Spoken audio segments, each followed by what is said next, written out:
Bonjour à tous et bienvenue dans le supplément de la 5e de couve, notre émission courte désormais qui a lieu chaque semaine et qui est mise en ligne le dimanche. Salut Julie, salut Robin. Salut Maxime. Je voulais qu'on fasse un supplément et qu'on parle d'une annonce que Glénat Manga a fait. C'était sur Twitter le 15 septembre dernier à 14h.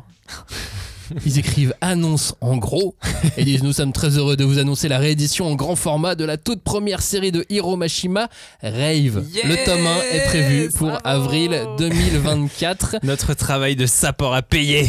Robin, explique-nous combien de gens tu as payé chez Glénat pour obtenir cette réédition, parce que toi tu l'appelais de tes vœux depuis combien de temps? Bah depuis 4-5 ans je dirais, et surtout rappelez-vous qu'à l'émission où on a parlé du supplément de Geek le Mag, je préchotais cette annonce. Alors du coup peut-être que j'ai des pouvoirs un peu de prémonition. Qui sait. Rave, c'est donc la toute première série de Hiro Mashima qui a ensuite fait Fairy Tail, Eden Zero et ainsi de suite. Toi Robin, t'es pas fan de Fairy Tail par exemple, mais tu adores Rave. Pourquoi Rave tu aimes autant ce manga? Bah, je pense que c'est tout simplement lié à l'âge auquel j'ai découvert, quoi. C'est un manga que j'ai découvert adolescent, et donc forcément il fait partie un peu de mes premiers mangas. C'est pas le tout premier, mais genre vraiment il fait vraiment partie des premiers.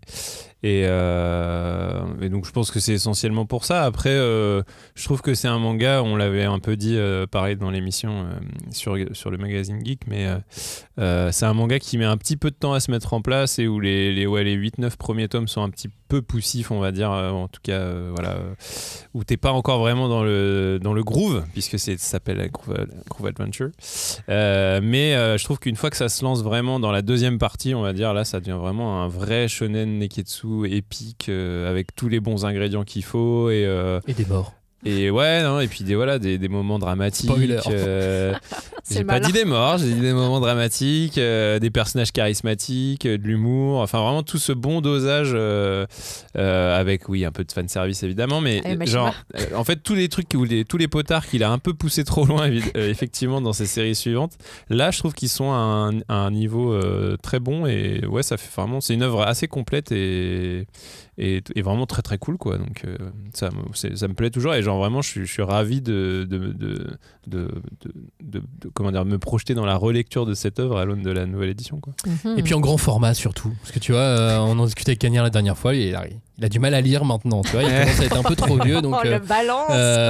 non mais c'est vrai, c'est lui qui nous dit: oh, c'est trop petit maintenant, je peux plus lire. Après c'est vrai que c'est pas typiquement le genre d'œuvre, c'est un peu comme Fly, quoi. C'est pas des œuvres qui brillent par leur maestria graphique, tu vois, c'est efficace, quoi. Clairement c'est super efficace, les designs et tout, mais donc le grand format, bon, pour moi c'est un petit bonus, tu vois, mais moi c'est plus plus l'idée de me dire qu'il y a des gens qui vont peut-être découvrir cette œuvre, parce que finalement oui, moi voilà. Par exemple Julie, mais Julie déteste les mangas d'aventure, donc je sais pas. Non, moi je suis contente de découvrir Rave, mais je pense qu'à l'époque, moi j'étais plus portée sur Shaman King, tu vois. Enfin, peut-être que c'était ça. Ouais, je les ai lus un peu en même temps. Alors, j'avoue, je me souviens plus trop chronologiquement comment ça s'est fait, mais je me souviens par contre que quand j'avais fini Rave, mon libraire m'avait conseillé La Loi de Ueki, et je en ai voulu vraiment à vie pour ça. Arrête, j'adore La Loi de Ueki. Non, mais ça va, c'est sympa, mais c'est mignon. Ouais. Je sais pas pourquoi j'aimais bien à l'époque. Alors, aucune raison, hein, parce qu'après j'ai relu, je fais c'est pas génial non plus. J'aime bien, mais j'aime bien, quoi. Rave, donc c'est prévu pour avril 2024, et puis Glénat a quand même deux autres mon anniversaire en plus. Ouais, en plus.